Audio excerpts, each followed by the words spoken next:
and how is it in the Jewish marriage market nowadays? It's awful. Is it horrible? It's awful. It's really a buyer's market. Is it really? I'm very interested and fascinated by the whole thing. Are Jewish women now marrying outside of their community? Is that happening? As in non-Jews? Because Muslim men need to know about this. Yeah. yeah, very important. And tell me about how Jewish marriage works, bro.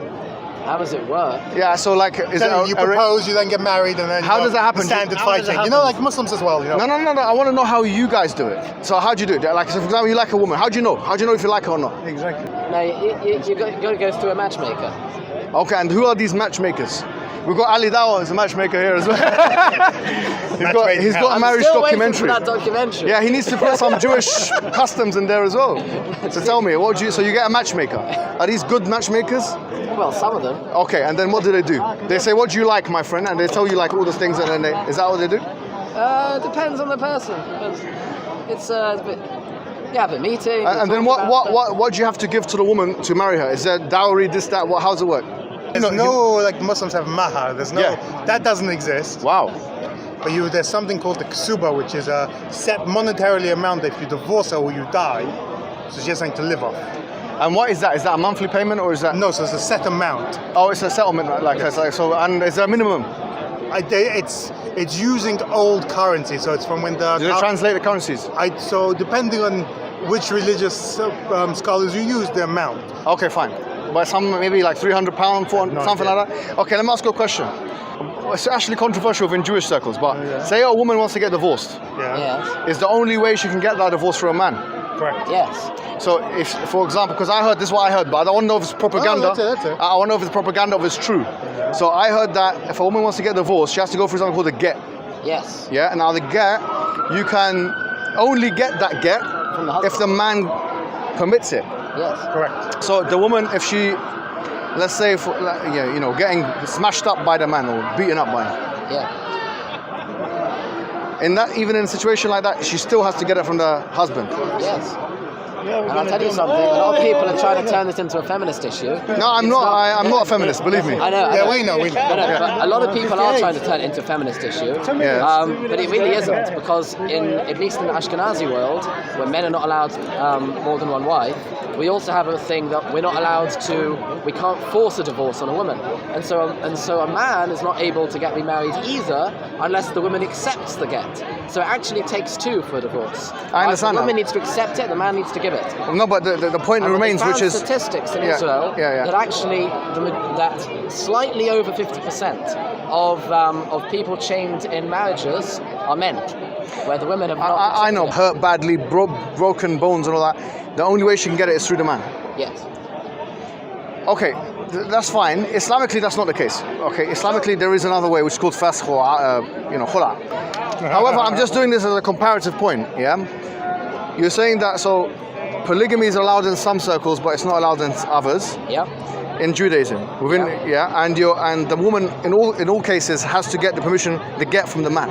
Yes. Okay, now let me ask you. There's a third point now I'm making. Yeah, a Muslim man can marry a Christian and a Jewish woman. You're saying a Jewish man can only marry a Jewish woman? Yes. Is that based on precedent, or is that based on what is that based on? It's based on Torah law. What about a Jewish woman? Can she marry a Muslim man? No, she has to marry a Jewish man. Jew and Jew. How comes we find some Jewish women doing that?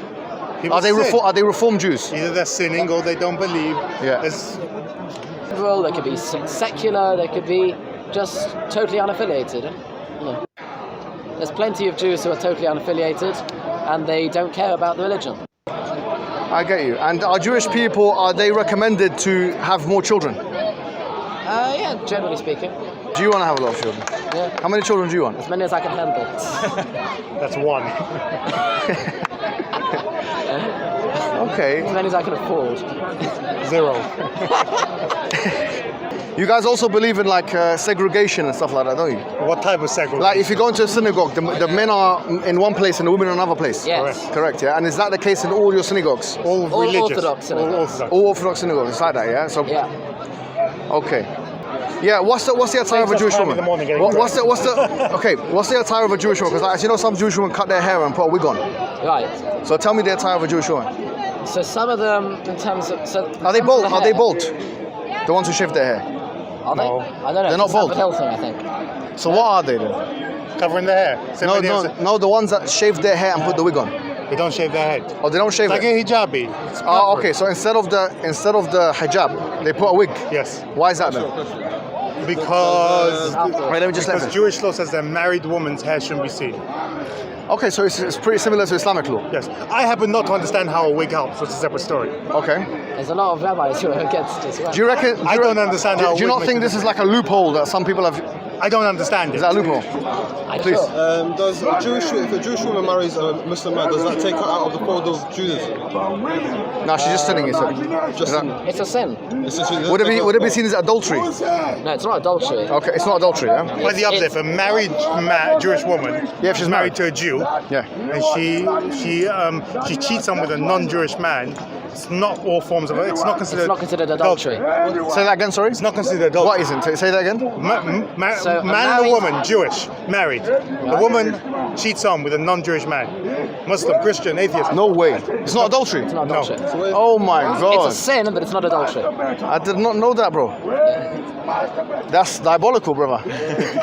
How does it make sense? Not only that, if they have a child, if they have Not only that. if they have a child, the child has more rights than if the man was Jewish.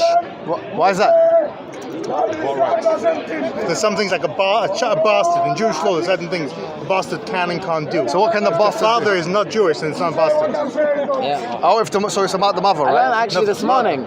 If the father is not Jewish, it's not a bastard. Yeah. But if both parents are Jewish and they're both married and the mother's Then it's a married, bastard. yes. Okay, I understand. Yeah. So so this is the interest.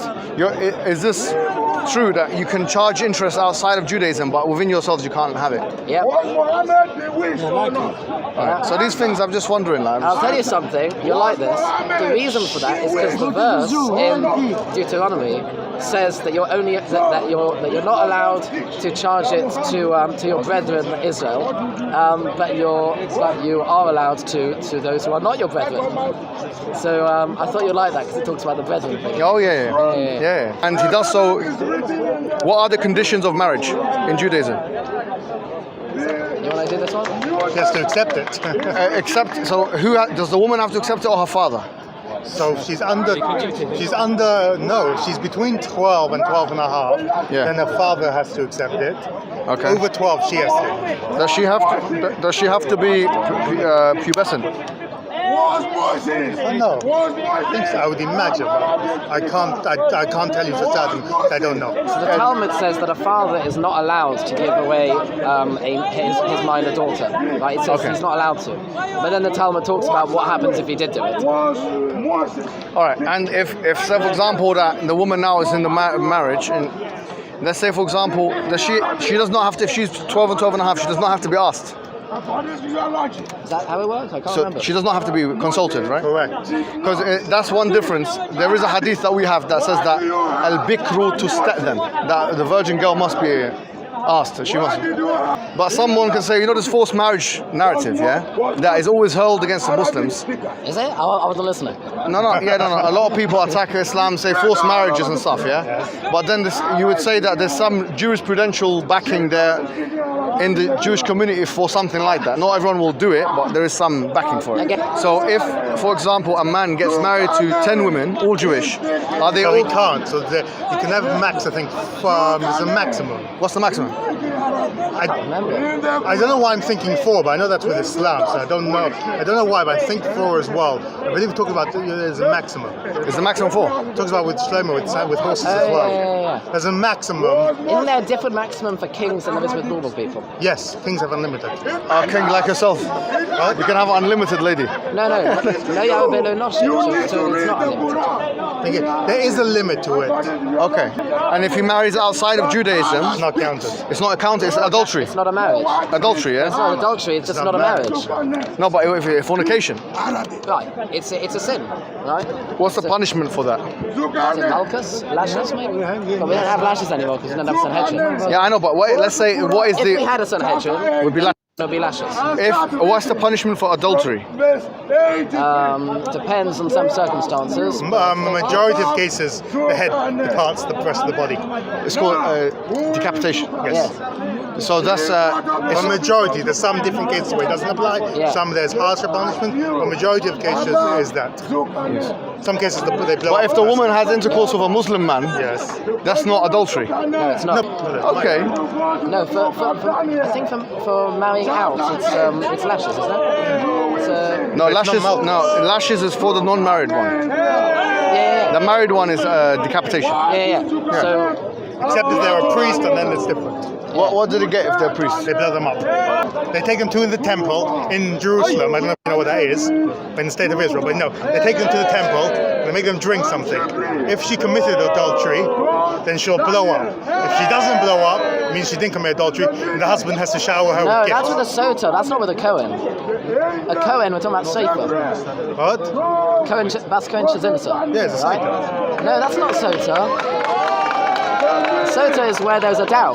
How can Oh. okay, fine, I understand. Let me ask you a question. How in Judaism the man is seen as in charge of the household? It's not that simple. It's like One second. Well, I mean, he's got the get, and that's a huge thing, isn't it? yeah, but she also is able to refuse to accept it. So No, I get it, but is there a managerial hierarchy there? they just have different roles. Okay, what are the roles of a woman and man in Judaism? I mean, one of the reasons why women are exempt from so many commandments is because they are primarily supposed to bring up the children. Like, what commandments are they exempt from? Any time relevant. Yeah, anything which is time-bound positive commandments. Like, Like putting on the tefillin, the black boxers, or wearing tzitzis, oh, okay, or, yeah, I got you. or saying the Shema twice a day. Oh, really? It's most time-bound positive commandments. A few exceptions. Very interesting, my friend. Yeah. Thank you so much for educating us today.